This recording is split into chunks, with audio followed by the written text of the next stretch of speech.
Hey Atul, Hi. welcome to Mr. CEO podcast where we bring real stories behind real businesses.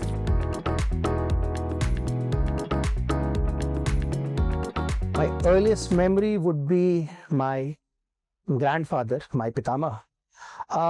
He was a legendary Ayurvedic doctor, what we call Vaidya, Okay. and he was also a Sanskrit scholar.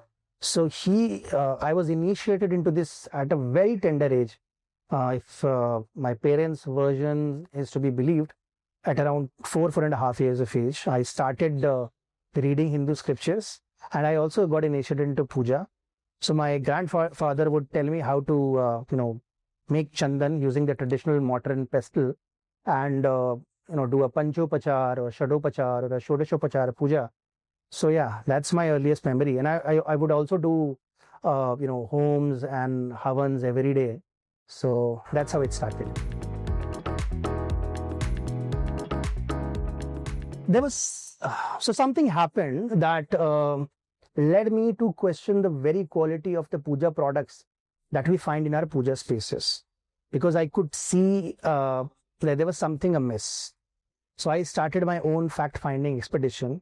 I visited at least 20 cities, at least 150 odd stores as well as manufacturing units, and I realized that the space of dharma is absolutely littered with adharma. I saw everywhere there was milawat, there was adulteration. It was not fit for the deities, it was ashuddha, it was adharmic, and it was not at all good or healthy for human beings. It could cause lungs issues, it could cause skin irritation, it could send your hormones into an overdrive, and worst of them all, it could also cause cancers of different types. So that is when I realized that this is a massively overlooked subject, and someone, and why not me, should definitely look into it. Okay, no, it was not supposed to be a business. It came out of my anger. Okay. Like I told you, I did a fact-finding expedition. The Hindu in me, or the puja part guy in me, was deeply offended. Like, I was like, how dare these guys take us for a ride, charge exorbitant sums of money and give us absolute garbage, rubbish in the name of puja part products. So it came out of anger. It definitely got shaped as a business, but I would still say ये मेरे रोष से प्रकटीभूत हुआ. So I'll answer this question in two ways. First is the business part, and second is the belief part. The business part, people do not understand that this is basically a fathomless ocean. There is no survey in India, independent or otherwise, that can actually tell you how deep this puja products ocean is. The total addressable market, the TAM for puja is immensely deep, and it's also very difficult to analyze how big it is, because see, there are various things. So there is haldi. Now haldi is basically a masala that you use in your sabzi, sambar, stuff like that. But it's also a puja product, because when let's say you're doing a Shiva Abhishek, you also do a Haldi Abhishek. Haldi is also applied on the feet of Bhagwan Vishnu, right? So, and then there is rice, right? We eat rice. It's our staple food for Indians, but rice is again used as a puja article. So how big this particular line is, nobody will be able to fathom. But even if we take the most traditional puja products like dhoop, agarbatti, although I do not believe in agarbattis, but anyway, dhoop sticks, chandan of different types, red chandan, yellow chandan, white chandan, ghee, diya, stuff like that. So it's anyway a massive market, and most founders in this age and time are looking for products that look cool, okay? AI or some high fashion brand or a new sneaker brand. Does the world need new sneakers? Maybe, maybe not. But does the world need purification in the puja space? Definitely. And the second part is the belief part, although I've already outlined most of it. But the thing is that if we buy, like I'm wearing a tie. So if I have to get a tie, I'd verify the pattern, the texture, the material that it is made out of, the size. Is it too broad? Is it too narrow? We ask ourselves as well as the retailers, or we apply a lot of online filters while making the smallest of the small decisions like buying a tie. But when we are buying, let's say, sindoor, okay, do we really ask the retailer, is it real vermilion? Is it made out of prakritic organic stuff?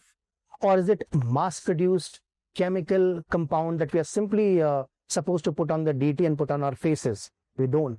And that is what pushed me towards it. So that idea actually came not from me, but from my co-founder, Mr. Sunil Pandey, a fantastic chap. He stays in the UAE, so he couldn't be here. Otherwise, he would have been sharing the next seat with me. But yes, when we started it, it was more of a correction rather than a full-fledged business. But it was he who told me that, you know what, Shastra Sammat Puja category could become a category in itself. Okay. And then there would come a time 10, 20, 30 years later when it would become a proper space and there would be multiple brands in it. If that starts happening, when the customer starts questioning, like, is it a Shastra Sammat product or not? Then understand that we have done something. So yeah, and then we started looking at the different financial metrics. What was the revenue? What is the cost of goods sold? What is EBITDA? What is our cash flow? Stuff like that. So we started shaping our company for maybe investors or to look more formal. We started hiring aggressively as well. So yes. What are the few mistakes? I would say belief-wise, not a single mistake. Operation-wise, quite many mistakes. Way too many mistakes, if I have to frame it correctly. I believe it's a natural part of growing up. So the first mistake that I would fess up to is launching too many products without market research. I learned it the hard way. For instance, I launched a Deepavali 30-in-1 puja kit, thinking that everybody in the market or every sadhak, every Hindu would take out 2.5-3 hours of his time and do a Diwali puja. Okay, the way I am telling them to do. It didn't happen. So our Diwali kit was, let's call it, a massive flop. Okay. Because I had not really done a proper market research. I should have probably invested 2 or 3 or 4 months informing people about it and then releasing the product. So yes, launching too many products too fast was wrong. Second, hiring was also a concern. Initially, we were extremely resource strapped. And so in order to overcome that problem, we hired too many too fast. And then, of course, if you're hiring people, you have to pay them salaries and take care of them. So it became a massive drain on the company's resources. So that was that. So if I am, if I was given a time machine to go back in time and fix things, operationally, I would fix these things. Belief-wise, I will fix nothing. That's pretty much there. Okay. So of course, we are currently testing or categorizing ourselves with their yardstick as well. So if our competitors are selling dhoop sticks and we're also selling dhoop sticks and dhoop cones, we are eventually known by the category itself that this is also a player in the dhoop stick /cone/wet dhoop category. So currently they are defining us, we are not defining them. Because of course we are a very young company. We just celebrated our first anniversary as a company. But like I told you, there would come a time where our competitors will be known by us, because we are not just any run-of-the-mill puja products company that produces junk in factories, but we are someone who looks into Vedas, Vedangas, Puran, Upanishad, Itihas to ascertain, understand, and formulate things and then come up with the products, right? So, yes, for now, they define us. In the future, we are going to define the category. Okay, I mean, so see, okay, let me give you a weird example. There were two players who used to open together. I'm talking about cricket here. Yeah, there were two players who opened together for the longest time. There was Sachin, the great Sachin Tendulkar, and there was the extremely mercurial Virender Sehwag. Okay. Now Sachin would, respect the good deliveries, leave them, duck them, defend them.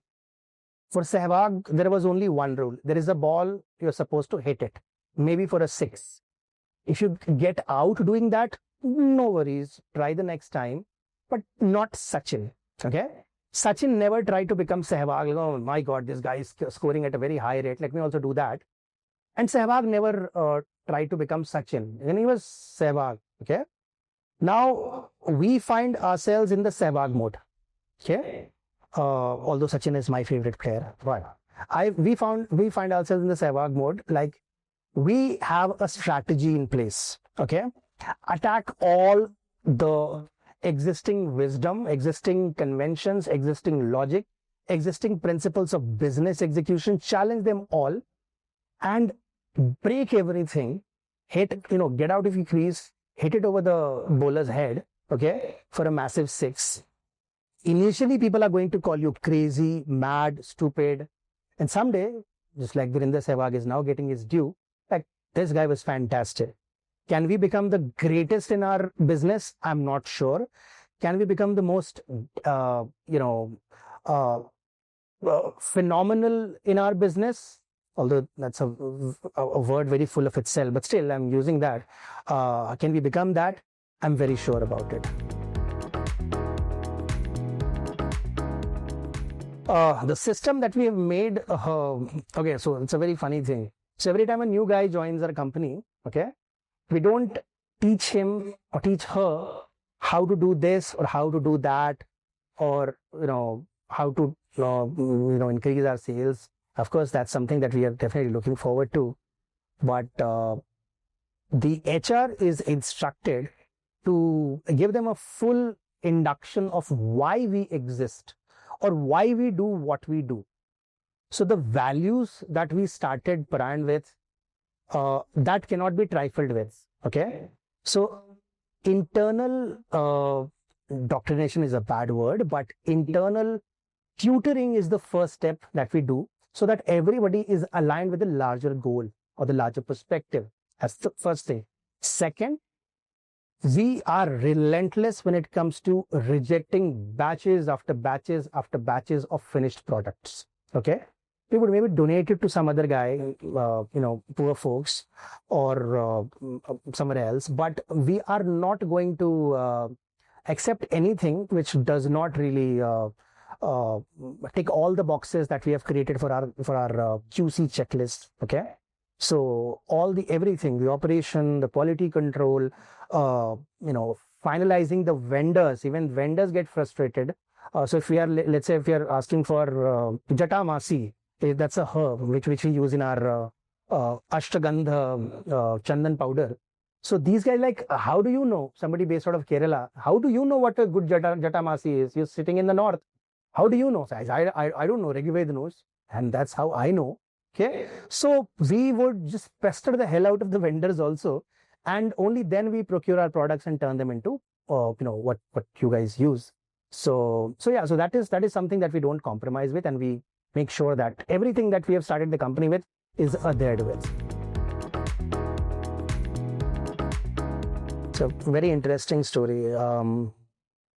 I would tell you something that I've seen in Mr. CEO.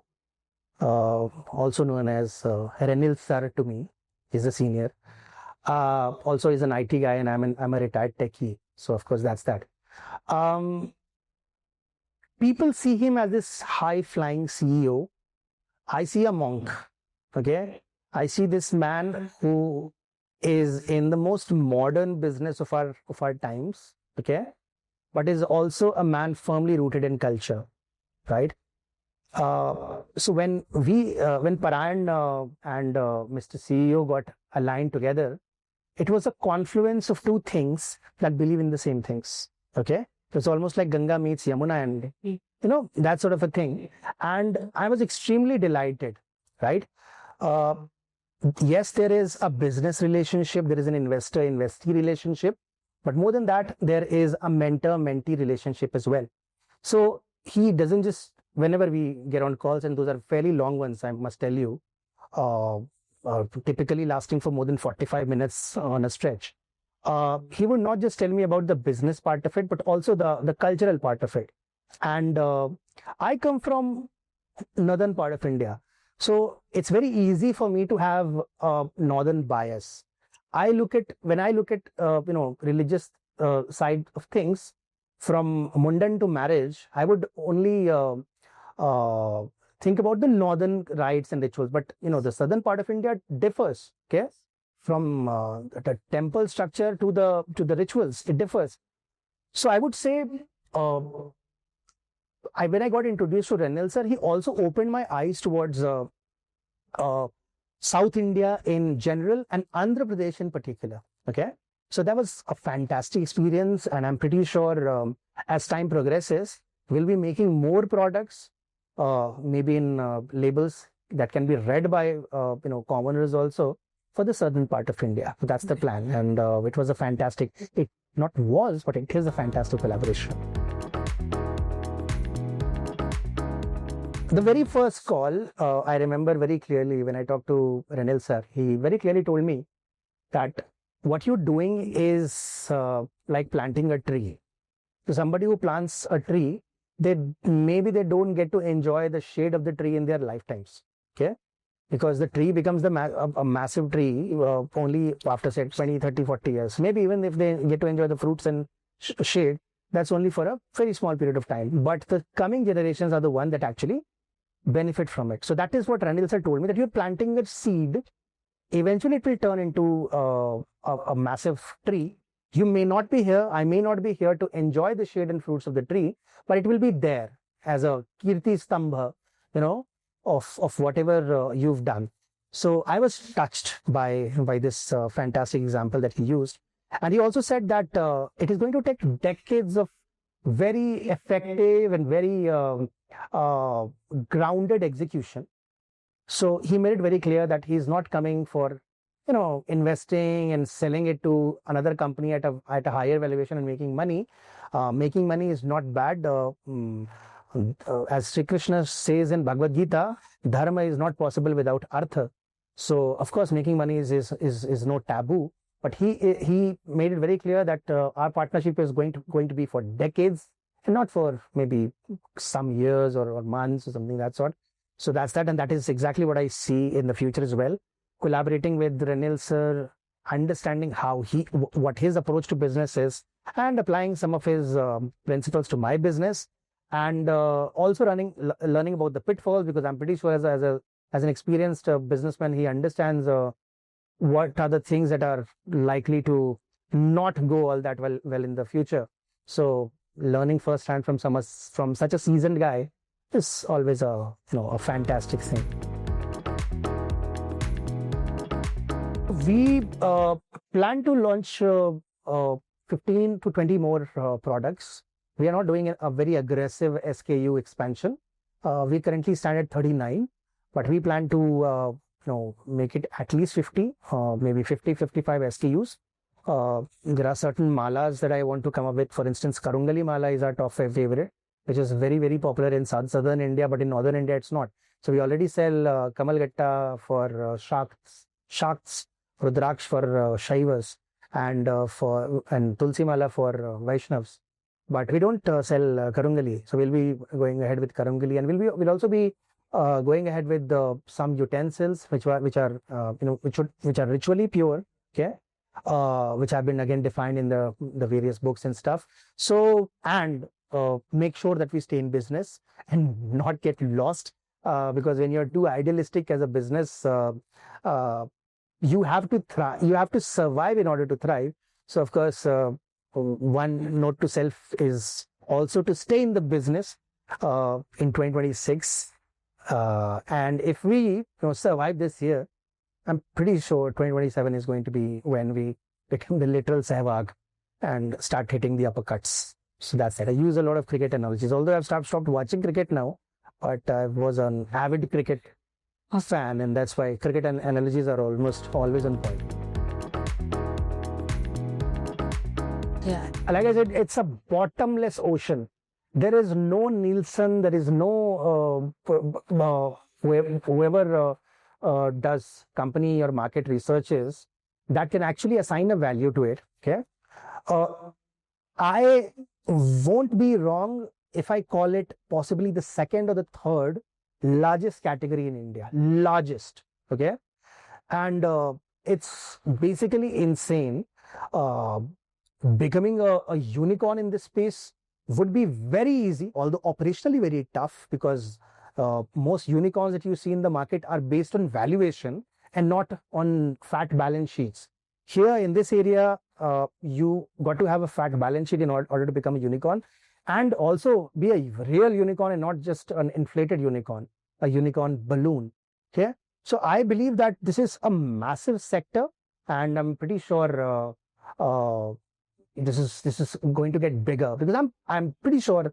I mean, see, it's Bharat that we stay in, and in Bharat, puja part, bhakti, that is something that's never going to stop. Okay, so this market is only going to get bigger and bigger and bigger. So yeah, that's that. So I do not have a clear number, but it's huge. Can I be really blunt? Yes. Okay. Don't build for valuation. Do not build for valuation. Do not build only to attract investors. I feel really sad when I see companies shutting down after, say, 2 or 3 years of existence, and after raising a lot of capital, and then eventually the investors would lose interest in the company. They would stop investing, and the companies would basically go belly up.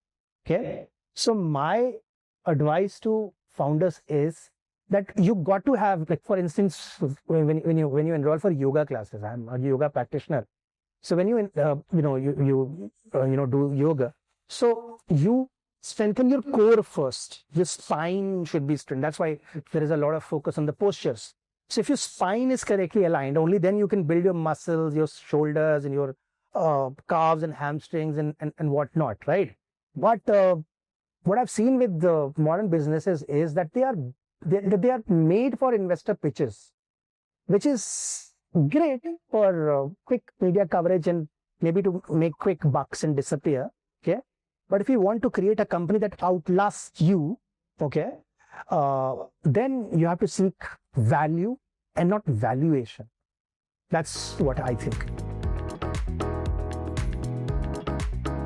So I would want to be known as someone who never compromised with his ethics. Okay. Before starting Parayan, I was a media entrepreneur. I had started a media company that went on to become India's biggest alternate news media platform in 2022.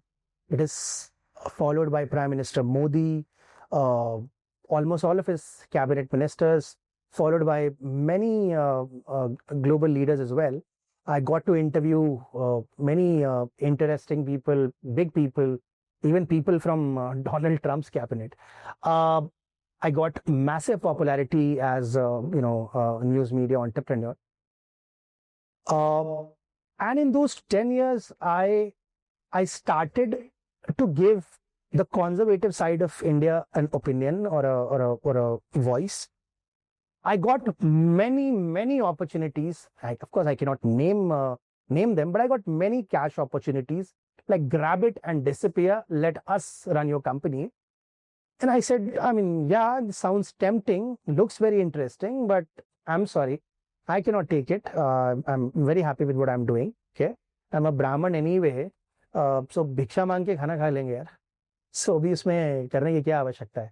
So that is that. So I said no to massive amounts of cash, and even after leaving the company, people still remember me, as someone who's associated with the company.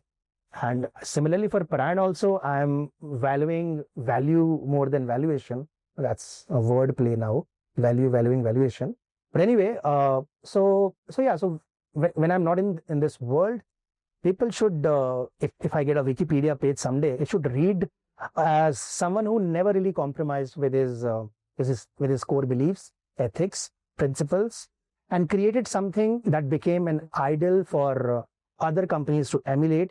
Created a category out of a category that people never thought existed.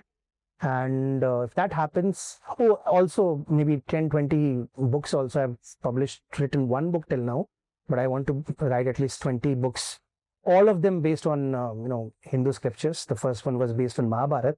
The second one that I'm writing is on Ramayana, and I'm pretty sure I'll be writing more. So that's how I want to be known as. Thank you. Thank you. Just check it.